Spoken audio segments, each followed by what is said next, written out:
G'day guys, Andrew from Evo here. So this quick video is just to talk about relocating your battery in your CT Evo to the boot from the engine bay.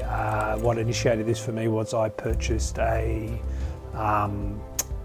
M&W or SparkTech CDI ignition system, which is, let's flick this around, this unit down here. So basically new coils and a control box, and the control box is the problem. That needs to be mounted in the engine bay near the coils. Plugs in over here, and there's not a lot of room in my engine bay, so generally from what I've seen and the bracketry I've got, it mounts in here next to the fuse box in the engine bay, between the battery, or where the battery was, in a fuse box. I did not have enough room there. I run a full River HC35 battery.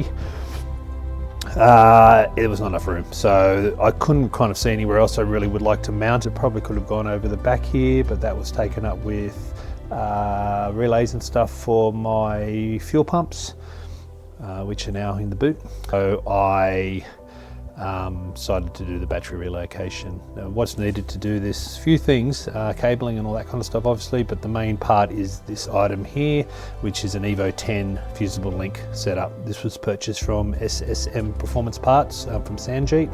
He keeps these in stock. Made up of 3 parts. You have a pedestal, or the base of it, the fusible link itself, and just a cover that sits on there. Sits over the front here, like this kind of thing here. So you might have seen these. This is the factory setup from the Evo 10.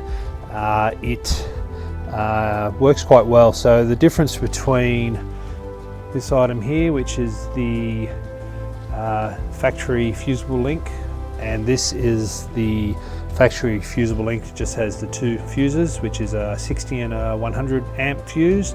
The Evo 10 fusible link has 5 fuses, runs 5 locations, or 6 if you include the main terminal. So you have 80s, I think it's 3 80s, a 120 and a 140, and then you've got the main pedestal here for your main lead. It runs back from the battery.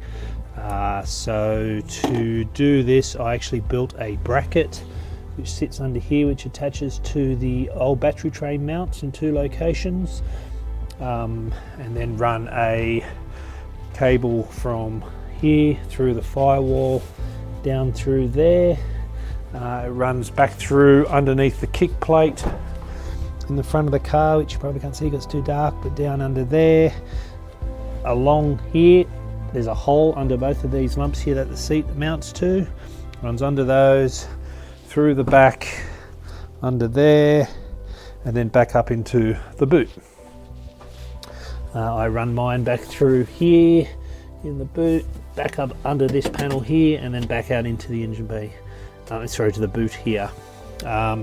What I've got in the boot is a set of fuses that mount straight to the top of the battery. These can be purchased from eBay for about $20 or so. Uses 3 fuses, 2 30 amp fuses, and this one's actually got a 400 amp fuse. I'll change that out to a 250. Quite a neat setup. This comes with its own cover. It sits in here like so. So it sits under there. Put 2 riv nuts underneath and made a little mounting plate for the battery to sit on. 2 8mm stainless threaded rods to hold the battery down. Ground to here, ground off this material down here, so this fits right here, and made up this plate that these relays are on. So I run twin 460 fuel pumps in a radium hanger. I was having one was fused from the boot, and the other was fused, or was relayed from the engine bay. So basically the way these work is you have I run 2 70 amp fuses, 2 another 70 amp fuses. You have power in, power out, you have a ground, and you have a trigger, and the trigger comes from the ECU, in my case the Link ECU, and from the factory trigger. So one of these, number 1 is relayed, controlled by the factory cabling, and then the second one triggers off boost at I think about 7 or 10 or so PSI, and it gets triggered from the Link ECU. So all I need to run from the engine bay is or from the front of the car is the trigger and the power cable from the fusible link, and that runs from this battery back to the front there to give me somewhere to plug in all the power cables that are needed. So that's the setup. Clears up a bit of room in the engine bay. It's not a cheap option to go. There's a few parts you need to buy. You need to make up cables, buy some battery cable, which is probably $80 or so. Probably need around 5 or 6 meters of the stuff. I think I end up buying like a 10 meter length, but it's more than I need. You need some fairly heavy duty cable if you're running aftermarket 460s or bigger pumps. These are 30 amp cables to run down back to the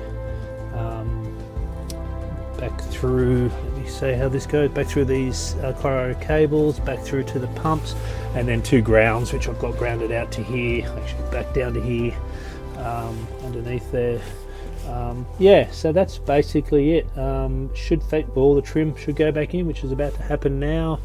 I'll have to cut some holes or leave the door off to have all this cabling accessed, but it seems to work okay. I've taken it for a run, no issues at all.